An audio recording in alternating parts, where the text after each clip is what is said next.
Salve, salve NASCARzeiro, salve, salve NASCARzeira. Chegando com mais um show da NASCAR para você aqui na tela dos canais Fox Sports.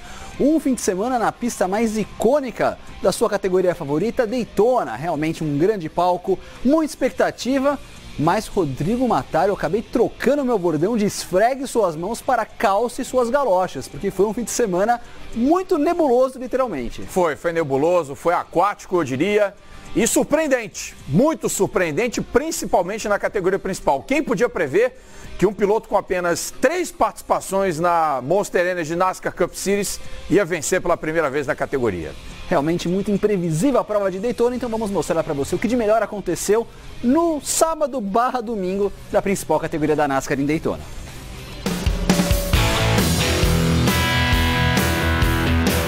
...400 milhas de Daytona.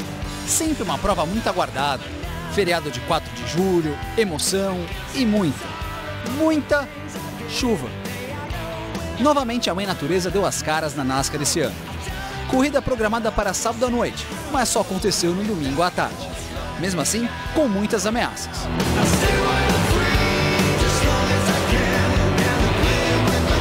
Bandeira verde, o atual campeão Joey Logano manteve a pole position. Mas você sabe, liderança em Daytona muda de mão o tempo todo. Kevin Harvick e Kyle Busch trabalharam em conjunto e avançaram. Depois, Logano deu troco e manteve a liderança por um bom tempo. No primeiro ciclo de paradas em bandeira verde, Denny Hamlin quase acabou com a corrida dos seus companheiros Kyle Busch e Martin Truex, mas foi só um susto. Após as paradas, Harvick era o líder e caminhava para a vitória no segmento. Logano deu o bote e faturou mais 10 pontos no campeonato. Esse é o segmento, o Joey Logano, impressionante a manobra do Joey Logano. Logano primeiro, Stenhouse no segundo, Ryan Blaney no terceiro, Harvick o quarto, momento da ultrapassagem do Logano. Segundo segmento e a corrida ficou mais agitada. Na volta 58, Kurt Busch se enroscou com Rick Stenhouse, rodou e gerou a bandeira amarela. Opa! Agora foi. Stenhouse. Na saída dos boxes, Clint Bowyer voltou à frente, porém Austin Dillon partiu para o ataque e conseguiu a liderança. Na volta 82, foi a vez de Brad Keselowski dizer adeus à corrida, após um toque com Kevin Harvick. Sobrou até para Logano, Daniel Hemric e Daniel Suárez. Opa, saiu também ali. A gente vê o carro do Daniel Suárez. Contudo, nada que mudasse a liderança da corrida, que seguiu até a quadriculada branca e verde. Vitória de Austin Dillon. Vem para receber a bandeira quadriculada amarela e verde na frente. Dillon passa na frente no final do segmento. Segmento 3 aconteceu aquilo que os fãs esperavam. Big One! E esse foi bem big mesmo. 17 carros envolvidos. O Dillon saiu rodando, era o líder da prova. Um Big One, muita gente envolvida. Muita gente envolvida.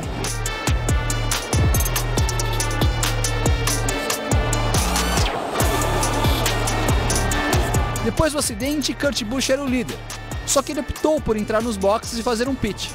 Nisso, a direção da NASCAR resolveu dar uma bandeira vermelha devido aos raios próximos ao autódromo de Daytona. Seria algo passageiro, pausa de 30 minutos. Só que aí veio a chuva.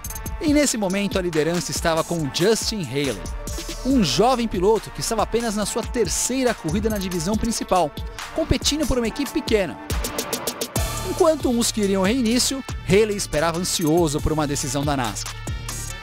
Muita angústia, espera, até que veio o abraço da vitória. O dia chegou para Justin Haley, sua primeira vitória na Monster Energy NASCAR Cup Series, e de quebra, logo em Daytona. Tá aí, a zebra literalmente galopou em Daytona nesse fim de semana. Vamos ouvir a nossa opinião do mestre Edgar Melo Filho sobre a vitória do Justin Haley sobre a prova de Daytona. Meus amigos, uau, que corrida. Desse jeito não aguento. 2 dessas em cima da bancada vai ser difícil. A verdade é que os caras estão conseguindo a NASCAR com paciência, discutindo, negociando, conversando com pilotos, com engenheiros. Inclusive até indo às redes sociais para pegar opiniões, escolhendo fãs da categoria para que eles dessem a opinião. Tudo isso junto está fazendo com que a NASCAR consiga atingir um alvo sensacional. Ontem em Daytona foi de arrepiar. Vocês imaginam aqueles foguetes, mais ou menos 315, 320 o tempo todo? Sim, porque 328 conseguiu o Truex no segundo treino livre. Não teve classificação em função da chuva, aí foi pela hora do campeonato, por isso que largou o Logano e Kyle Busch na primeira fila. Mas que coisa incrível, o regulamento estão cada vez melhor, os carros estão juntos, a corrida foi espetacular, não dava para definir nada em momento algum, de repente o 10º estava em primeiro, de repente o 5º passava para 14º, daqui a pouco o 18º estava em 6º, um negócio incrível. 3 wide, 2 wide, nossa, que absurdo, foi realmente sensacional. A NASCAR está de parabéns, o resultado foi fantástico. Eu acho que foi uma vitória justa para o Justin Haley em função de que ele estava, quando a corrida foi paralisada, em função daquele Super Big One. Aliás, por falar em Big One, eu até brinquei com o Theo José na abertura, né? Falei, Theo, bom, um grande abraço para você, para os amigos assinantes. Theo, nessa ansiedade de Daytona, o que será que vem primeiro? A chuva ou o Big One? Não deu outra, veio o Big One, pouquinho antes da chuva. Sensacional. E o Justin Haley, quando a corrida, depois, não que a NASCAR esperou por problema de raio, tempestade severa chegando, cancelado. Belíssima vitória de Justin Haley numa equipe, a Spires Motorsport, que aluga esse carro, é um carro de aluguel, 6 pilotos usaram esse carro, pois o menino estava lá com seus 21 anos de idade, apesar de correr na Xfinity, conseguiu uma vitória sensacional. O troféu magnífico de Daytona vai para a prateleira na casa dele, com certeza. Legal, realmente ganhar em Daytona não é fácil. Estou quase pegando meu celular aqui, procurando no aplicativo para ver se tem uma vaga no 77. Falando nisso, Rodrigo Matar, momento polêmico aqui no show da NASCAR. Se fosse um outro piloto, um piloto mais gabaritado, mais de nome, a NASCAR teria esperado menos para tomar a decisão da vitória do Justin Haley? Eu não sei, sincero, honestamente, eu não sei não. É difícil, né? Difícil dizer. Eu acho que a NASCAR poderia ter deixado rolar a prova até cair a chuva. Acho. Mas ela opta por segurança. A questão dos raios e raio realmente é um troço muito complicado, porque de repente vai que cai uma descarga elétrica lá no autódromo. Você tem que evacuar a área, você tem que tirar o público dali. Então, de certa forma, ela pensou no seguro. Mas acho que dava para ter um pouquinho mais de corrida, sim, antes de cair a chuva. E aí, não sei se o Justin Haley venceria. Mas é uma daquelas histórias de Cinderela. Então, o Justin Haley entra para a história. Terceira corrida apenas na divisão principal. Primeira vitória. Parabéns para ele. E a NASCAR sempre espera em relação aos raios, porque uma vez em Pocono, se não me engano foi em Pocono, Matar, que morreu um torcedor, caiu um raio no estacionamento. Foi em Pocono, né? Exatamente. E mesmo com os raios 8 km distantes do Daytona Speedway, eles preferiram ali fazer essa pausa de meia hora, só que a chuva veio quando faltavam 5 minutos para acabar meia hora, enfim, sorte do Justin Haley. E é o momento agora em que com certeza ninguém aqui já tinha ouvido a voz do Justin Haley, nós vamos ouvir agora no show da NASCAR. It's hard because you have to stay close enough to the draft to stay with the draft. You can't lose it because then you go multiple laps down. But you have to stay far enough back that if the big one does occur, you can avoid it, which we did perfectly there on that last caution. So it's definitely kind of like a chess match of keeping a gap enough but not losing it. So strategically today, I was just riding around, and I would have been really happy with the lead lap finish. This is my only third Cup start ever, so there was no expectation to win. It wasn't even a thought in my mind. I was really focused on the Xfinity race. When I finished second in that to Ross, it was a bummer, but happy for everyone at College Racing. But to come over here with Spire Motorsports and do something pretty special with a new team is definitely unbelievable. Bacana a gente ver a cabeça do piloto, né? É um piloto de equipe pequena, então quer ficar na volta do líder. Mas esse feito, Matar, foi um feito histórico realmente do Justin Haley. Dá só uma olhada no que ele conseguiu fazer com essa vitória em Daytona, uma vitória tão pouco provável. Olha aí, primeira vitória em 3 corridas disputadas. Só liderou uma volta na carreira até agora, que foi exatamente a volta... Não foi nem volta, foram metros até a bandeira quadriculada. Seu melhor resultado foi um 32º em Talladega. Foi o 4º piloto da era moderna a vencer com 3 corridas na carreira na principal divisão da NASCAR.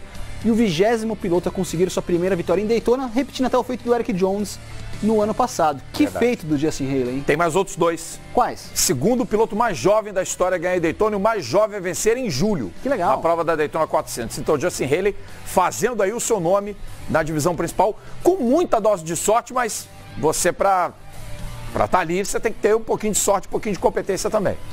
Realmente no momento certo, na hora certa, como fez a vitória do Justin Haley. Falando em momento, é o momento do nosso primeiro break. Daqui a pouco a gente volta com mais show da NASCAR para você.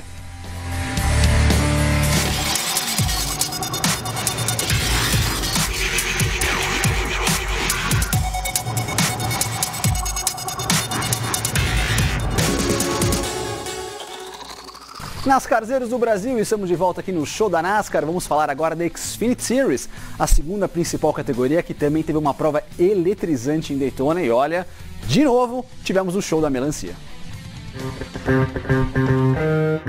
Chuva, chuva e mais chuva. A Xfinity Series em Daytona teve sua largada adiada em 2 horas e meia até a secagem total da pista. E valeu a espera. Tyler Reddick e AJ Allmendinger dividiram a primeira fila para uma corrida que se previa disputada e imprevisível. Os acidentes sempre comuns no Super Oval da Flórida começaram cedo. No primeiro, Cesar Baccarella e Austin Cindric colidiram e outros 6 pilotos foram envolvidos. Depois foi a vez de Sheldon Creed e John Hunter Nemechek deslizarem pela grama molhada do front stretch.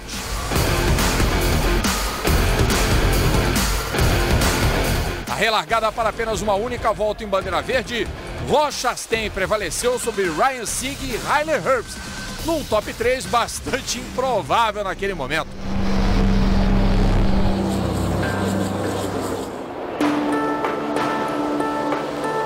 O segundo segmento assistiu ao domínio de AJ Allmendinger. E há mais acidentes também. Um furo de pneu fez Tyler Reddick perder o controle. Chase Briscoe não tinha nada a ver com a história e foi mandado direto para o muro. Fim de corrida para o piloto do Mustang 98.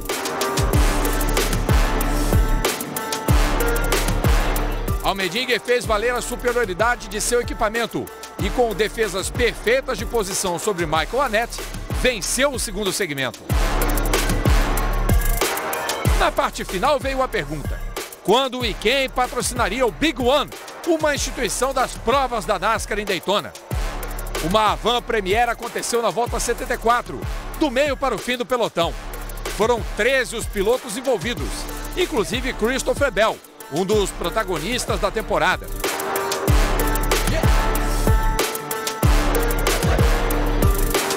Mas o grande acidente viria a 12 voltas do fim. Michael Annett foi tocado por Bell e tudo começou.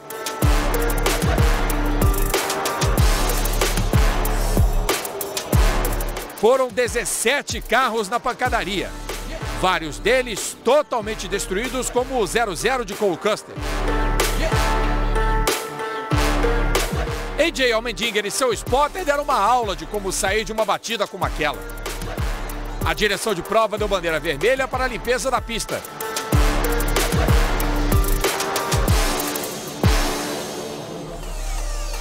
E no recomeço, a modesta equipe Colleague Racing deu uma aula em cima das favoritas. Enquanto Tyler Reddick buscava alcançar o que parecia impossível, antes de perder o último fôlego que lhe restava, Justin Haley e Ross Chastain se revezavam na liderança, enquanto alguns pilotos à la Leão da Montanha saíam da disputa pela esquerda.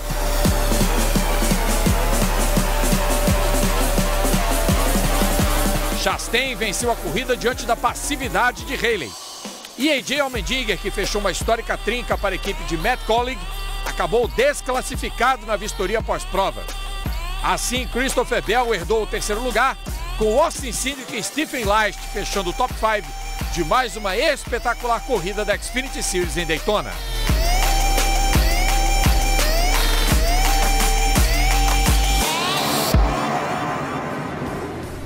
Tá aí, Rodrigo Matara, mais uma vitória do Ross Chastain, sua segunda na Xfinity Series, depois que ele trocou de categoria, virou para um piloto de truck.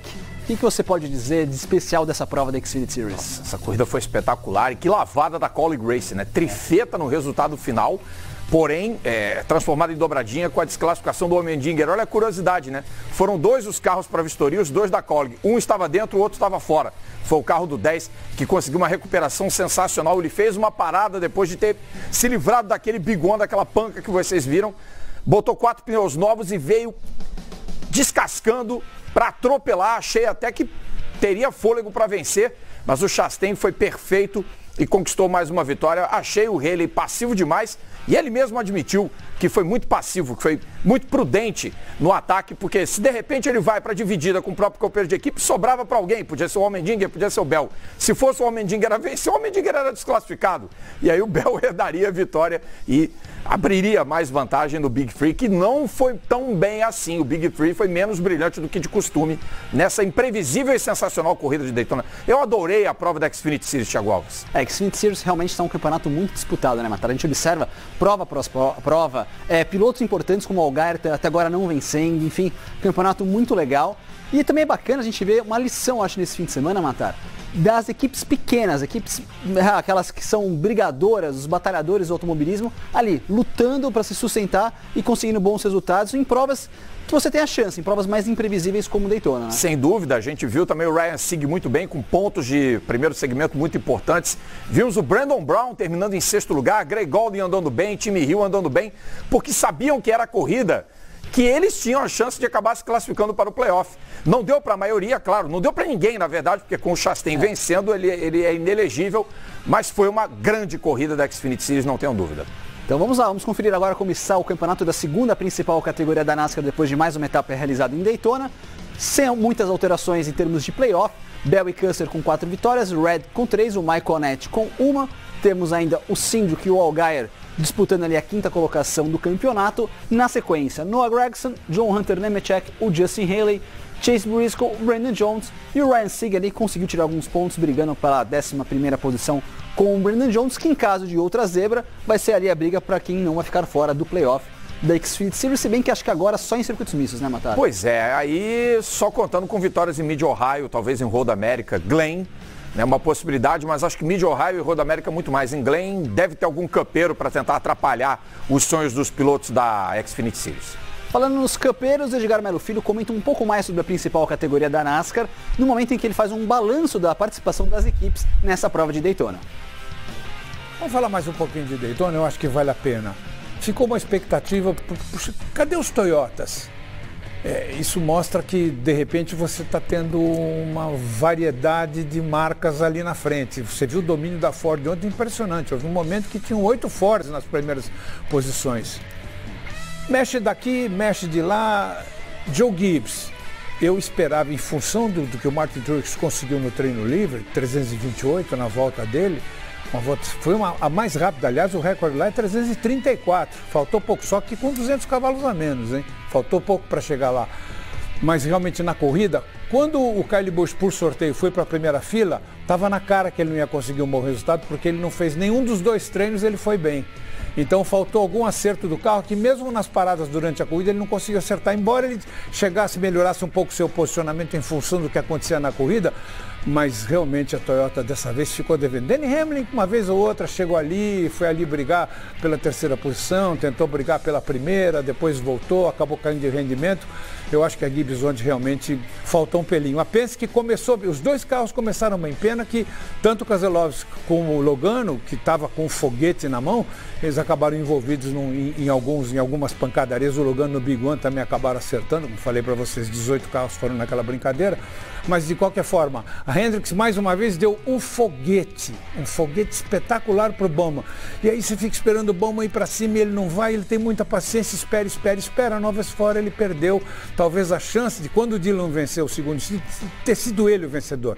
Mas isso é um momento. O importante é que realmente a NASCAR está conseguindo um equilíbrio sensacional. As equipes agora, já os bicudos, esse regulamento, já não estão reclamando tanto, já estão um pouquinho mais satisfeitos. Por quê? Porque estão pegando a manha, estão pegando como é que tem que funcionar o carro agora. E olha, está dando certo. Semana que vem tem mais e eu espero e tenho certeza que será outra prova sensacional. Aonde? No Kentucky. Sem dúvida, Edgar. Daqui a pouquinho a gente fala um pouco mais da prova do Kentucky, mas Matar, você é da turma dos bicudos ou dos não bicudos em relação ao regulamento novo da NASCAR? Não, eu não sou não bicudo não, estou gostando muito e finalmente a gente está tendo equilíbrio.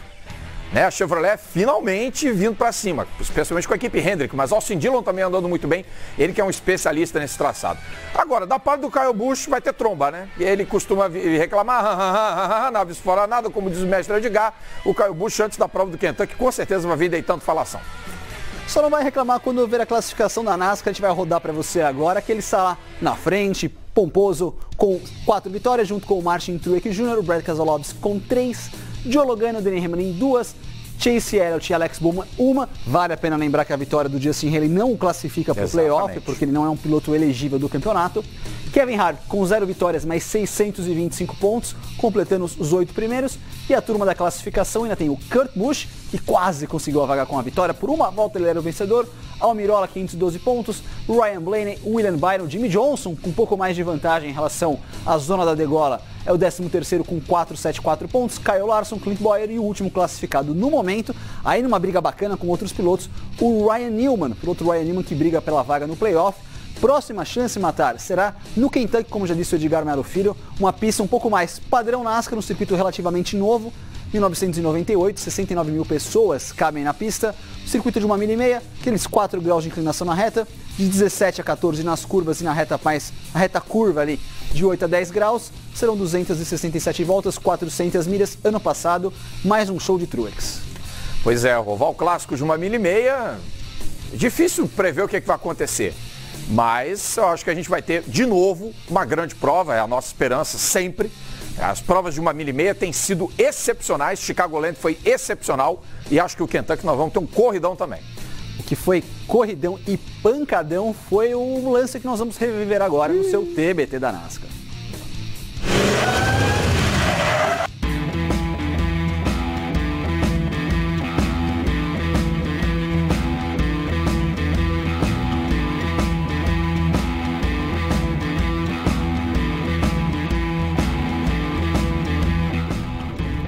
Uma pancadaça, Rodrigo Matar, o ano 2006, o Jeff Fuller paralisou a prova num acidente muito forte. Nossa, monumental a panca do Fuller, hein? Você vê que ele evita o carro, que tinha rodado na reta oposta, vira passageiro.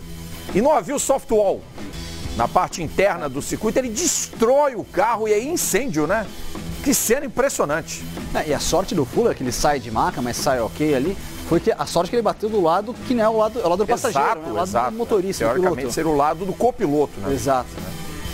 E aí está, mais um momento histórico da NASCAR, olha só, em velocidade natural. Aí a panca de Jeff Fuller, quando o Kentucky ainda era uma pista incipiente, no comecinho da sua história na NASCAR.